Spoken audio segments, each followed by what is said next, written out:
Saudara-saudari yang terkasih, sungguh sebuah sukacita dapat bersama dengan Anda hari ini. Pernahkah Anda merasa tersesat? Begitu jauh berkelana hingga rasanya tak ada yang bisa menemukan Anda? Atau mungkin Anda merasa dunia ini terus berubah, membuat Anda mencari sesuatu yang stabil, sesuatu yang permanen untuk dipegang. Hari ini, saya ingin berbicara tentang sebuah kasih yang begitu besar, begitu luas, yang dapat menemukan kita di saat-saat tergelap kita dan menopang kita di tengah badai kehidupan yang paling dahsyat. Kita akan menjelajahi kasih yang luar biasa ini melalui lirik indah dari himne yang kita kasihi. Agunglah kasih Allahku. Mari kita mulai dengan bait pertama. Liriknya melukiskan gambaran yang kuat. Agunglah kasih Allahku, tiada yang setaranya. Neraka dapat direngkuh, kartika pun tergapailah. Karena kasihnya agunglah Sang Putra menjelma. Dia mencari yang tersesat dan diampuninya.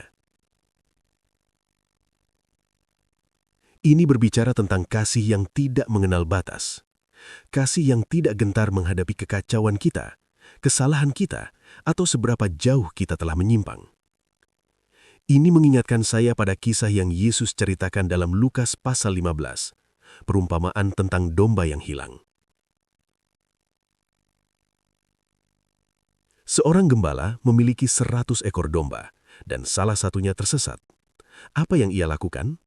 Ia meninggalkan yang 99 di padang belantara dan pergi mencari satu domba yang hilang itu sampai ia menemukannya. Dan ketika ia menemukannya, dengan sukacita, ia meletakkannya di atas bahunya dan membawanya pulang. Ia tidak memarahi domba itu. Ia tidak berkata, "Kamu merepotkan sekali." Ia bersukacita. Inilah gambaran hati Tuhan bagi Anda dan saya. Ketika kita merasa tersesat, ketika kita merasa hanya satu dari keramaian, tidak berarti Tuhan melihat kita. Ia meninggalkan yang 99 untuk datang menemukan kita. Kasihnya bukanlah kasih yang pasif dan menunggu. Ini adalah kasih yang aktif, mencari dan mengejar. Himne ini berkata, Dia mencari yang tersesat. Itulah inti dari Yohanes 3:16. Karena begitu besar kasih Allah akan dunia ini, sehingga Ia telah mengaruniakan anaknya yang tunggal. Ia tidak menunggu kita menemukan jalan kembali. Ia datang kepada kita dalam pribadi Yesus untuk menjembatani jurang pemisah dan membawa kita pulang. Jadi, jika Anda merasa tersesat hari ini, ketahuilah, ini kasih Tuhan sedang aktif mencari Anda. Anda tidak terlalu jauh. Anda bukanlah kasus yang tanpa harapan. Tangannya terbuka, siap menyambut Anda dengan sukacita. Sekarang mari kita lihat bait kedua.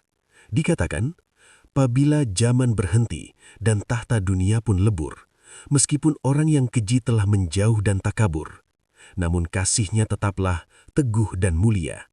Anugerah bagi manusia dijunjung umatnya." Bait ini berbicara tentang sifat kasih Tuhan yang kekal dan tidak berubah. Kita hidup di dunia yang terus berubah. Tren datang dan pergi. Hubungan bisa berubah. Perasaan kita sendiri bisa seperti roller coaster. Satu hari kita merasa kuat dalam iman kita. Hari berikutnya kita mungkin dipenuhi keraguan. Tetapi himne ini mengingatkan kita bahwa kasih Tuhan tidak seperti itu. Kasihnya konstan. Itu adalah jangkar di tengah pasir hisap kehidupan yang selalu bergeser. Rasul Paulus memahami ini dengan sangat dalam. Dalam Roma pasal 8, ia menulis salah satu pernyataan paling kuat tentang kasih Tuhan. Ia berkata, "Sebab aku yakin bahwa baik maut maupun hidup, baik malaikat-malaikat maupun pemerintahan-pemerintahan, baik yang ada sekarang maupun yang akan datang, atau kuasa-kuasa, baik yang ada di atas maupun yang ada di bawah, ataupun sesuatu makhluk lain, tidak akan dapat memisahkan kita dari kasih Allah yang ada dalam Kristus Yesus, Tuhan kita." Pikirkan daftar itu. Tiada. Bukan keadaan kita, bukan kegagalan kita, bukan ketakutan kita akan masa depan, bahkan kekuatan tergelap sekalipun tidak dapat memisahkan kita dari kasih-Nya. Ketika tahta dunia pun lebur, ketika semua yang kita andalkan gagal, kasih-Nya tetap ada. Ini adalah kabar yang luar biasa baik. Artinya, kasih-Nya kepada Anda tidak bergantung pada kinerja Anda. Kasih itu tidak berfluktuasi berdasarkan apakah Anda memiliki minggu rohani yang baik atau buruk. Kasih itu teguh dan mulia. Itu adalah anugerah. Ketika Anda merasa tidak layak, ketika Anda merasa telah mengecewakannya terlalu sering, ingatlah kebenaran ini. Kasih-Nya adalah jangkar Anda. Itu menahan Anda dengan aman, bukan karena Anda kuat, tetapi karena Dia setia. Terakhir, bait ketiga mencoba menangkap skala tipis dari kasih ini, dan dengan indah mengakui bahwa itu adalah tugas yang mustahil. Andaikan laut tintanya dan langit jadi kertasnya, andaikan ranting kalamnya dan insan pun pujangganya, takkan genap mengungkapkan hal kasih mulia, dan langit pun takkan lengkap memuat kisahnya. Sungguh sebuah gambaran yang menakjubkan. Bayangkan mencoba menulis kisah kasih Tuhan. Anda memiliki semua air di semua samudra sebagai tinta Anda, seluruh langit sebagai kertas Anda, setiap ranting pohon sebagai pena Anda, dan setiap orang yang pernah hidup sebagai penulis. Dan bahkan dengan semua sumber daya itu, Anda tidak dapat menceritakan keseluruhan kisahnya. Anda akan kehabisan tinta, kehabisan kertas, sebelum Anda dapat sepenuhnya menggambarkan kedalaman kasih Tuhan. Ini mencerminkan apa yang didoakan Rasul Paulus bagi orang-orang percaya dalam Efesus pasal 3. Ia berdoa agar mereka memiliki kekuatan bersama dengan semua orang kudus Tuhan untuk memahami betapa lebarnya dan panjangnya dan tingginya dan dalamnya kasih Kristus, dan untuk mengenal kasih itu sekalipun ia melampaui segala pengetahuan. Perhatikan paradoks itu, untuk mengenal kasih yang melampaui pengetahuan. Ini berarti kita tidak akan pernah sampai ke dasar kasih Tuhan. Kita dapat menghabiskan seluruh hidup kita dan seluruh kekekalan menjelajahi dimensinya, dan kita tidak akan pernah menemukan akhirnya. Ini bukan kolam kecil yang tertampung, ini adalah samudra luas tanpa batas. Selalu ada lebih banyak untuk ditemukan, selalu ada lebih banyak untuk dialami. Ini berarti Anda tidak akan pernah bisa menghabiskan kasih Tuhan. Anda tidak akan pernah dapat menggunakannya semua. Entah apapun yang Anda hadapi, entah berapa banyak yang Anda butuhkan, kasih-Nya lebih dari cukup. Ini adalah sumur yang tidak pernah kering. Itu adalah kisah yang tidak pernah berakhir.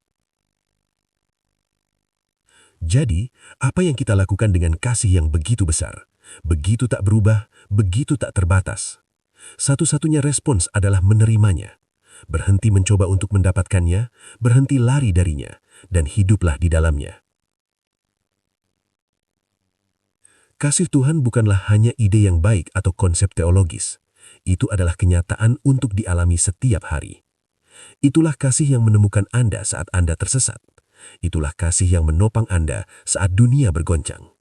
Itulah kasih yang begitu luas, Anda tidak akan pernah berhenti dibuat takjub olehnya. Hari ini, saya ingin mengajak Anda untuk menerima kasih yang agung ini. Mungkin untuk pertama kalinya, atau mungkin sebagai komitmen baru yang segar. Mari kita lepaskan hal-hal yang menahan kita, keangkuhan kita, rasa malu kita, ketakutan kita, dan jatuh ke dalam pelukan Tuhan yang kasih-Nya benar-benar luar biasa, agunglah, hebat melampaui segala ukuran. Mari kita biarkan kasih-Nya mendefinisikan kita, menyembuhkan kita, dan memberdayakan kita untuk hidup baginya. Terima kasih telah bergabung dengan saya hari ini. Biarkan kebenaran ini meresap jauh ke dalam hati Anda minggu ini. Kasih Tuhan adalah untuk Anda. Terima kasih telah menonton, dan saya berharap dapat bertemu Anda lagi segera.